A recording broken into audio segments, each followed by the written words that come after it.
សួស្តីអ្នកទាំងអស់គ្នាថ្ងៃនេះខ្ញុំក្រៃខ្ញុំមកធ្វើការសម្រាយសាច់រឿងប្រព័ន្ធក្រុមរៀនទេពកោសល្យដែលជាវគ្គបន្តហើយខ្ញុំក៏សូមអរគុណទៅពួកអ្នកទាំងអស់គ្នាដែលបានគាំទ្រខ្ញុំតាំងពីខ្ញុំធ្វើវីដេអូមកពេលនេះវីដេអូរបស់ខ្ញុំគឺក្នុង channel គឺបាន6ហើយទាំងវីដេអូមួយនេះតោះខ្មៅខាពេលយូរយើងទៅតាមសាច់រឿងយើងបន្តទាំងអស់គ្នាដោយតាមសាច់រឿងមកយើងឃើញថាប្រុសសាក់លើមួយនឹងក៏បានស្បៃក្រោមស្នាដៃកូនសិស្សរបស់តួឯកប្រុសរបស់យើងបាត់ទៅហើយពេលនោះធ្វើឲ្យកូនសិស្សរបស់គាត់មានការភ្ញាក់ផ្អើលជាខ្លាំងដោយសមត្ថភាពសង្វ័យតែលោកគ្រូនោះក៏គាត់មិនជឿនឹងភ្នែករបស់គាត់ដែរគាត់បានឲ្យកូនសិស្សរបស់ជាមួយគាត់ធ្វើការអស់កូនសិស្សរបស់គាត់ឲ្យមួយចាញ់នឹងចេញទៅហើយគាត់ក៏បានដាក់ចេញទៅផងដែរមុននឹងគាត់ចាក់ចេញទៅក៏បាននិយាយឡើងថាយើងនឹងជួបគ្នាឆាប់ៗនឹងបានពេលនោះមិត្តរួមថ្នាក់របស់គាត់ក៏បានអបអរសាទរជាមួយនឹងជ័យជំនះនេះផងដែរហើយតួឯកប្រុសរបស់យើងក៏បានបោកបន្ទុកថែមទៀតផងហើយកូនសិស្សដែលប្រកួតឈ្នះឈ្មោះយ៉ាងធៀងសានឹងក៏អរគុណលោកគ្រូដែលបានជួយណែនាំគាត់ហើយគាត់ក៏បានបង្ឲ្យតួឯកប្រុសរបស់យើងជួយដោះស្រាយជាមួយនឹងបញ្ហាដៃស្ដាំរបស់គាត់ផងដែរ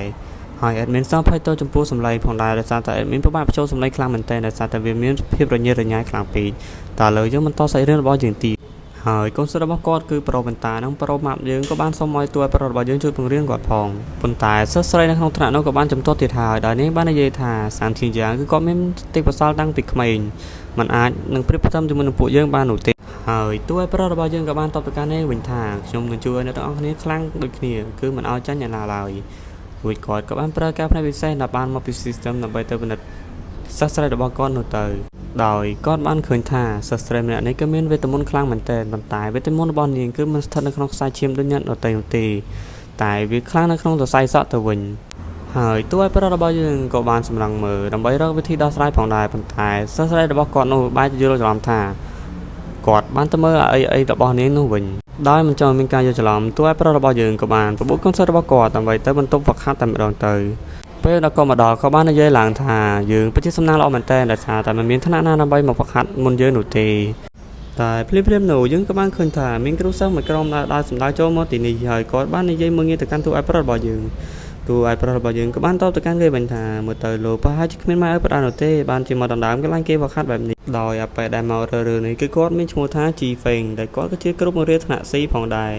ហើយគាត់ក៏បានអូសពីសមត្ថភាពកូនសិស្សរបស់គាត់ផងដែរដោយកូនសិស្សរបស់គាត់បានឡើងទៅដល់កម្រិតមូលដ្ឋានប៉ុន្តែតួឯកប្រុសរបស់យើងក៏បានតបទៅកាន់គេវិញថាសមត្ថភាពកូនសិស្សរបស់ខ្ញុំគឺខ្លាំងជាងកូនសិស្សរបស់លោកទៅទៀតសូម្បីតែកូនសិស្សរបស់គាត់ក៏បាននិយាយឡើងថាមើលទៅគ្រូរបស់យើងដូចជាអួតពេកហើយអពេលដែលជាគ្រូថ្នាក់ C ក៏បានផ្ទុះសំណើជាខ្លាំងហើយពេលនោះកូនសិស្សរបស់គាត់ក៏បានសុំធ្វើការប្រកួតផងដែរដែលគាត់ក៏បានយកព្រមផងដែរ